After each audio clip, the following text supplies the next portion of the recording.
পড়াশোনার পাশাপাশি গবেষণা হলো বর্তমানে অত্যন্ত গুরুত্বপূর্ণ বিষয়। ছাত্রছাত্রীদের গবেষণায় আরও আগ্রহী করে তুলতে মাল্টিডিসিপ্লিনারি রিসার্চের বিশেষ কর্মশালা হয়ে গেল নগর কলেজে। মাল্টিডিসিপ্লিনারি গবেষণায় বিজ্ঞান, প্রযুক্তি, মানবিক বিষয়, অর্থনীতি, সামাজিক বিজ্ঞান উন্নতি কিভাবে সম্ভব তা নিয়ে বিশেষ বার্তা দিলেন বিভিন্ন কলেজের অধ্যাপক ও গবেষকরা। বুধবার নগর কলেজের উদ্যোগে এই সেমিনারে অংশ নিয়েছিলেন বিভিন্ন কলেজ ও বিশ্ববিদ্যালয়ের অধ্যাপক, অধ্যাপিকা এবং গবেষকরা।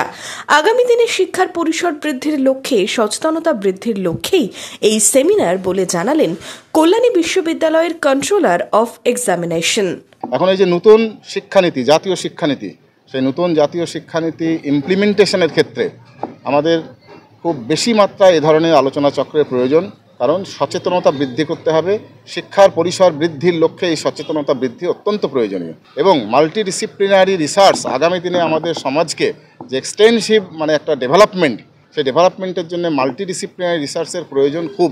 সেই প্রয়োজনীয়তার কথা অনুভব করেই এই কলেজ কর্তৃপক্ষ এই আলোচনা সভায় অংশগ্রহণ করেছি আমরা, এবং আমি বিশ্বাস রাখি যে এই আলোচনা অত্যন্ত সফল হবে। আগামী দিনে গবেষণায় ছাত্রছাত্রী ও কলেজের অধ্যাপক, অধ্যাপিকাদের এই সেমিনার উপযোগী বলে মনে করছেন কলেজ পরিচালন সমিতির সদস্য আশিস মার্জিত। এডুকেশনের স্বার্থে এই ধরনের সেমিনার অবশ্যই প্রয়োজন। তাই আমি চাইবো আগামী দিনেও আমরা এইরকম বড় ধরনের সেমিনার করব এবং আমার এই নগর কলেজকে, আমার এই খড়গ্রামের প্রত্যন্ত যে এলাকার নাই, এই এলাকার স্টুডেন্টরা দারুণভাবে সমৃদ্ধ হচ্ছে, দারুণভাবে রেজাল্ট করছে এবং এই যে NCMR 2025 সেমিনার হচ্ছে, এই প্রোগ্রাম সার্বিকভাবে সফল, দারুণভাবে সফল। পড়াশোনার পাশাপাশি আগামী দিনে বিজ্ঞান, প্রযুক্তি, মানবিক বিষয়, অর্থনীতি, সামাজিক বিজ্ঞানের উন্নতিতে এই সেমিনার ছাত্রছাত্রীদের অনেকটাই কাজে আসবে বলে মনে করছেন কলেজ কর্তৃপক্ষ।